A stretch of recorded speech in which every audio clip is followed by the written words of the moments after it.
ভাবা যায় এত ছোট্ট একটা গাছ, এই গাছে মাল বেরিয়ে আইছে। অনেক সুন্দর সুন্দর মাল বেরিয়ে আইছে। গাছটার সাইজ কিন্তু খুব একটা বড় না, একদম ছোট গাছ। এই গাছটা দিয়ে আমি কইছি বনসাই করুম, যার জন্য এই গাছটা আমি বড় ওভার দিতেছি না। দেখুন কত সুন্দর সুন্দর মাল বেরিয়ে আইছে। এই মাল বেরিয়ে আর কয়দিন পরে পাকবো, পাকলে খাওয়ার উপযোগী হবো। তো গাছটি কেমন লেগেছে আপনাদের কমেন্টে জানাইন। আর মালবেরি দিয়ে কি আমি বনসাই করতে পারবো? কারো যদি জানা থাকে অবশ্যই আমাকে একটু জানাবেন।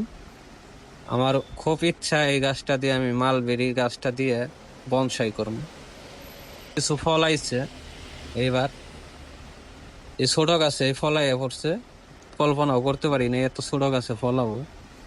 তো আপনারা যদি এই ফলগুলা খাইতে চান কমেন্টে জানাবেন, যার যার ঠিকানায় আমি পাঠাই দিব।